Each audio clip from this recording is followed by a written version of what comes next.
Jumpa kembali kita di mata kuliah akuntansi manajemen. Tidak terasa kita sudah pada sesi terakhir, sesi ke-8, yaitu tentang analisis cost diferensial dan cost kualitas dan pengukuran kinerja laporan manajemen. Kita bicara tentang jenis-jenis keputusan. Yang pertama jangka panjang dan jangka pendek.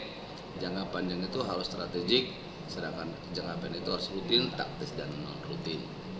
Adapun langkah-langkah pengambilan keputusan, pertama tentukan dan definisikan problem atau masalah, identifikasi berbagai alternatif, identifikasi cost dan manfaat yang berkaitan dengan tiap alternatif, kumpulkan informasi dan jumlahkan cost dan manfaat yang relevan untuk tiap alternatif. Yang berikutnya pertimbangkan faktor kualitatif, dan terakhir adalah ambil keputusan.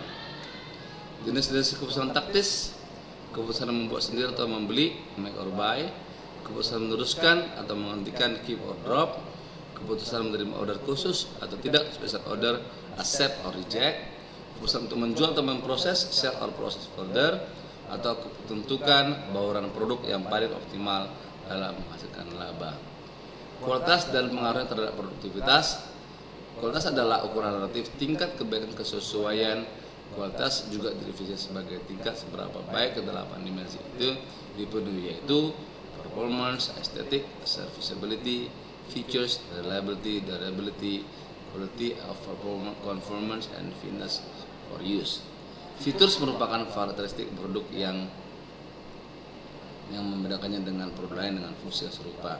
Sedangkan performance menunjukkan pada seberapa konsisten, seberapa baik fungsi dari sebuah produk. Estetik merujuk pada diberikannya perhatian terhadap penampilan sebuah produk. Sedangkan serviceability mengukur kemudahan dalam merawat dan memperbaiki produk. Reliability merujuk pada probabilitas bahwa produk yang dimaksud akan berkinerja sesuai fungsi yang ditentukan di jangka panjang.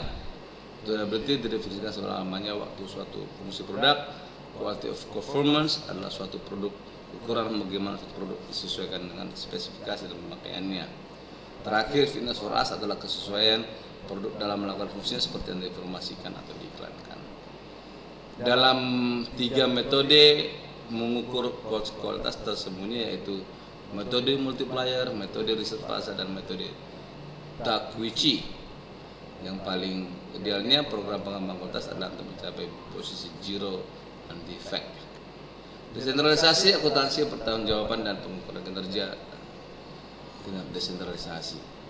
Ketika atasan melakukan perlimpahan wewenang kepada akan tanggung jawab dari bawahan yang menerima perlimpahan wewenang. Secara tradisional, bagian organisasi menggambarkan aliran tanggung jawab mulai dari Chief of Executive Officer atau CEO melalui Vice President ke manajer level menengah sampai ke manajer level rendah. Namun sebagian besar perusahaan menggunakan hierarki yang hampir datar, lebih menekankan peran kerja tim. Tentang wewenang pengambilan keputusan secara kontras berada di antara sentralisasi dan desentralisasi. Alasan-alasan desentralisasi: kemudahan dalam memperoleh pemanfaatan informasi lokal, memberikan fokus pada manajemen pusat, mempererat pelatihan dan pemrograman para manajer segmen, mendorong kompetisi yang sehat dan membuka segmen pada kekuatan pasar. Sedangkan pusat pertanggungjawabannya adalah pada pusat biaya, pusat pendapatan, pusat laba, dan juga pusat informasi. Akuntansi pertanggungjawaban merupakan salah satu konsep dari akuntansi manajemen dan sistem akuntansi yang dikaitkan dengan disesuaikan dengan pusat-pusat pertanggungjawaban yang dalam organisasi. Kesuksesan implementasi akuntansi pertanggungjawaban dalam satu organisasi memerlukan kondisi yang mendukung, antara lain struktur organisasi, anggaran, penggolongan biaya, sistem akuntansi, dan sistem pelaporan biaya. Tujuannya, manfaatnya itu adalah memberikan sebagai penilai kinerja manajer pusat, bertanggung jawab dalam aktivitas manajer sebagai dasar penyusunan anggaran, penilaian kinerja manajer pusat bertanggung jawaban, dan motivasi manajer. Tujuan penilaian kinerja adalah untuk mengetahui tingkat kesehatan dari suatu perusahaan dan dijadikan alat evaluasi bagi manajemen untuk pengambilan keputusan yang berkaitan dengan kelangsungan dan keperusahaan ke depannya.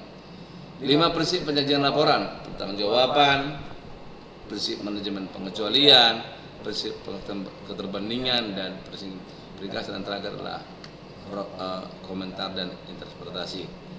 Jenis laporan yang dibuat dalam dan diperlukan dalam berbagai perusahaan akan tentu saja tidak mungkin diidentifikasi dan dihitung dengan pastinya, tetapi dasar klasifikasinya paling praktikal adalah menurut fungsi dan tujuannya. Adapun jenis-jenis laporan dibuat diperlukan untuk berbagai jenis perusahaan. Tentu saja tidak dimungkinkan diidentifikasikan atau dihitung dengan pasti jenisnya. Tetapi dasar klasifikasi yang paling praktikal adalah menurut fungsi atau tujuan. Laporan perencanaan itu adalah laporan perencanaan jangka pendek, laporan perencanaan studi khusus jangka pendek atau suatu segmen, dan laporan perencanaan jangka pendek atau jangka panjang. Laporan pengawasan dan ada dua, yaitu laporan pengendalian berjalan dan laporan analitis. Dan terakhir adalah laporan informasi atau information report. Demikianlah mata kuliah yang saya sampaikan sebelumnya pada Anda dari awal sampai akhir. Saya harapkan Anda bisa menangkap berbagai hal yang positif dari sini semua, sehingga keilmuan Anda semakin baik pada saat yang akan datang. Terima kasih, saya ucapkan sampai jumpa pada sesi berikutnya.